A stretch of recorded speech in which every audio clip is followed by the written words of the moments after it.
Salut à tous, ici Tancy, j'espère que vous allez bien, surtout pour une nouvelle vidéo, cette fois-ci pour parler un peu plus de tout et n'importe quoi en termes de news. Voilà, il y a des choses à dire, beaucoup de choses à dire, plein d'informations que je dois vous donner, qui sont assez cool, qui sont assez sympas. On va parler un peu de Pokémon, on va parler aussi un peu de manga, un peu de tout, bon bref. On y va, prenez votre plus grand café comme d'habitude, très chers passionnés, et c'est parti. Parlons de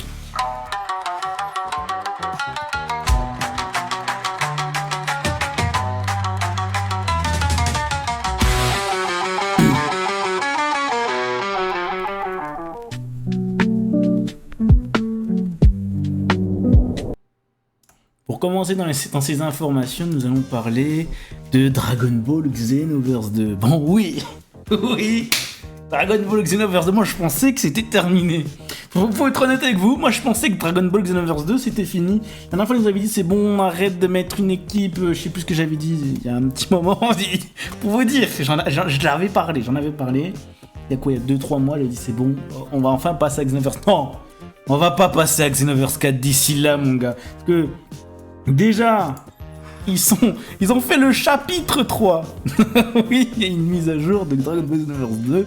C'est le chapitre 3 qui est la suite de l'histoire du futur. Voilà, c'est futur saga, mais bordel de merde. Ils y arrêtent pas, hein. Où on risque de voir un Freezer, il y a Broly qui arrive, c'est toujours avec Fou. Hein. Moi, je me souviens quand j'étais gamin, Fou était là, c'était un nouveau antagoniste. Il est de retour. Et là, on a l'impression que l'île du futur est cassée. Il va être détruit. Il y aura un combat avec Freezer. Enfin, c'est quoi elle s'appelle l'amie, c'est Gilal, la copine de Broly. Donc ouais, voilà.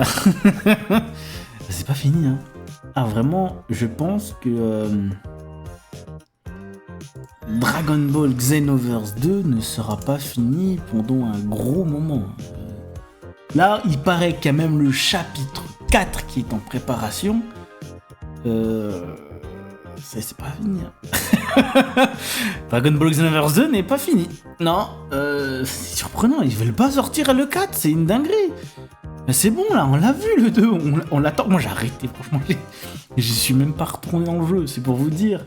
Est-ce que je vais y retourner à un moment donné? J'ai envie d'y retourner, parce que ça a l'air d'être exceptionnel. Moi je suis méga kiffé. Je suis méga kiffé que je raconte. Méga hypé. Mais je me dis, d'un côté, faut que je rattrape. Parce que moi, j'étais là à tard au début. Faut que je rattrape. Concernant Dragon Ball Xenoverse 2.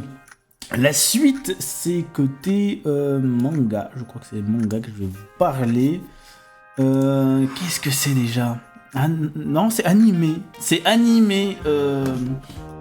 La suite, c'est côté animé, il y a un nouvel animé qui va sortir qui m'a pas l'air d'être aussi très intéressant plus que ça, mais quand même qui est à mentionner parce que je l'ai quand même mis dans les boutons j'aime. C'est un animé encore méconnu qui s'appelle After the Apocalypse. Oui, j'ai mis du temps à sortir le nom. C'est des filles, Yoko et Hari, deux jeunes filles qui vont partir en moto, traverser le Japon dans un Japon post-apocalyptique. Et ils vont rencontrer et camper dans des lieux. Ça a l'air d'être un animé cosy, tranquille, dans un univers post-apocalyptique. Ça va voir comment ça va être, parce qu'en plus l'animation a l'air d'être un peu stylée. C'est pas mal. En vrai, peut-être que je vais le regarder en fait. Vraiment tranquille comme animé. Enfin voilà. Moi je vous invite à aller le regarder, vous me direz, vous faites un retour, ce que vous allez le mater, ce qui vous attire. En tout cas c'est ce que j'ai vu passer. Après, où est-ce que c'est licencié ça? Ça va être sur Crunchyroll ou Disney ou Netflix. J'en ai pas encore l'information, je suis désolé. Alors peut-être qu'il y aura l'information quand j'aurai sorti la vidéo, mais là pour l'instant je ne l'ai pas. Je suis sincèrement désolé. Maintenant, côté manga. Ça concerne Yona, la princesse de l'aube. Et ça date, vraiment ça date. Nous arrivons après 16 ans de publication, nous arrivons à l'œuvre finale. Nous arrivons aux 3 derniers chapitres de l'œuvre. Pour ceux qui ne connaissent pas la princesse de l'aube, ça parle d'une princesse. Attends, je regarde mes notes. Alors Yuna est une fille appréciée par le grand public. Ouais, ok, écrit et illustré par Mizuho Kusunagi a été publié en août 2009 dans les magazines Anatoyome. À ce jour, en 2025, il compte plus de 46 volumes et toujours en cours. Dans l'histoire, l'intrigue se déroule dans un royaume fictif inspiré de l'Asie de l'Est appelé Kuka. Yona est la princesse héritière, une jeune fille au tempérament joyeux et insouciant, aux magnifiques cheveux rouges, d'où le surnom aux cheveux écarlates. Elle mène une vie protégée dans le palais royal jusqu'à ce qu'un coup d'état tragique la force à fuir. Grosso merdo, c'est ça le scénario. Il y a un animé, hein, attention. Il y a quand même eu un animé qui est sorti en 2014 de la princesse de Yona. La princesse de Yona. Yona, la princesse de l'aube. Déjà, il n'aime pas la musique. Déjà, j'ai caché la musique comme un connard. Oh, ouais, je suis en train de voir les noms là qui sont sortis en 2014. En 2014, faut vous situer. Qu'est-ce qui lui a fait de l'ombre? Le number one. Il fait une erreur, après il se corrige lui-même. Il y a eu Black Blutter, No Game, No Life, Captain Heart, des trucs que je connais pas du tout. Il y a eu Tokyo Ghoul, il sort d'Artanan saison 2, Free, Eternal Summer, je connais pas, franchement, j'ai mis Logorizon 2, il y a eu Fate, Unlimited Breadwork, il y a eu Fate qui est arrivé. Il me semble qu'il y avait des plus gros animés que ça qui est sorti quand même en 2014. Et pas que ça. Pas que ça, il ne dit pas tout. Il y avait déjà Noragami et Kill la Kill no Sekai Amatore et Pupa. Déjà, rien que ça. Mais pour vous dire, en 2014, c'était quand même il y avait du lourd. Je pense que c'était peut-être avant 2014. C'était peut-être vers 2015, 2016. D'ailleurs, en 2016, il y a eu My Hero Academia. Et par là, ça a fait de l'ombre. Enfin, elle s'est fait faire de l'ombre. Continuons, question animée. Je vous ai spoilé la news après. Continuons, question animée. C'est Halloween. Et il y a eu énormément d'illustrations à Halloween. Bon, Frieren, qui pour moi est une illustration magnifique. Alors en même temps, j'adore Frieren. Il y a eu du My Hero Academia. Et je sais plus c'est quoi ça, c'est... avec Alia là, je sais plus comment il s'appelle l'animé. Mais oui, c'est Halloween en ce moment les gars. Joyeux Halloween, un bonbon au assort comme disent les gamins. Je sais pas si vous passez de très bonnes vacances, sachant que nous sommes le week-end des fins de vacances, du coup, paix à votre âme. Ouais voilà, c'est la fête des morts. Donc les mangaka nous les illustrent correctement. Et nous les montre d'une beauté sans pareil. En vrai, ma petite préférée, c'est celle d'avec Frieren. Bon, maintenant, la news que je vous ai spoilé, Pokémon. On va parler de Pokémon avec... contre Palworld. Alors, un échec pour Pokémon Company.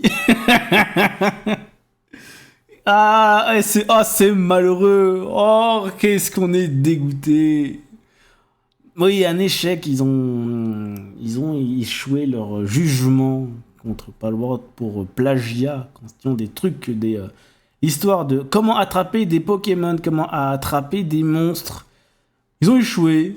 Et en soi, c'est pas plus mal et c'est bien fait pour leur gueule. Voilà, je dis ce que je pense, les mecs, parce qu'en même temps, ils sont de notre gueule, là, attends. Ils ont placé un brevet pour se défendre, quoi, avec on attrape le Pokémon. C'est des fous.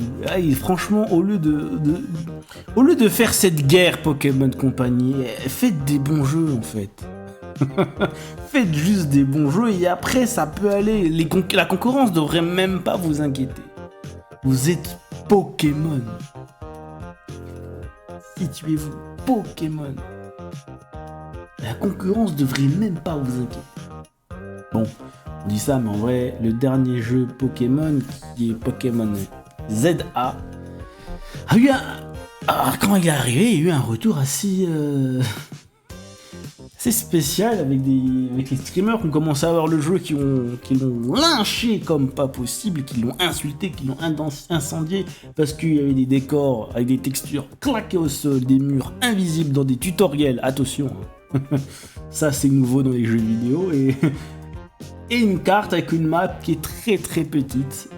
Cependant, il faut le voir, les joueurs s'amusent quand même. Voilà, les joueurs kiffent. Ok, là, c'est pas un open world comme on l'aurait pu l'imaginer. Ok, le scénario il est pas fou malade. On s'attendait à un meilleur Pokémon. Mais néanmoins, les joueurs s'amusent. Les joueurs kiffent à jouer à ce jeu. En plus, en vrai, en termes de DA, de chara design, les personnages et les Pokémon, ils sont qualitatifs. Y'a rien à redire sur ça. Les Pokémon sont beaux et les personnages sont magnifiques. Ok, bon, la texture elle est baveuse. Il manque quelques polygones sur le balcon. Et il y a oui des murs invisibles dans le tuto. Merde quoi. On peut pas aller où on veut. On est guidé par le jeu. Waouh, on découvre le jeu vidéo.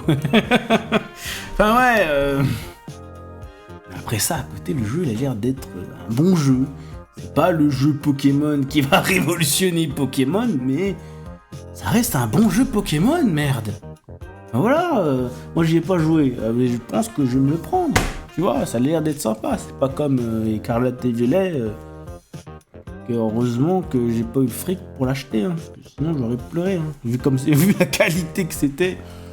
C'est vrai que c'est aussi un bon jeu. Mais bon, je pense que Pokémon savent faire un bon gameplay, mais ils savent pas faire des bonnes textures. En fait, les open world, c'est pas encore leur truc. Là, il faut encore du skill, là, Pocket Pair, je raconte.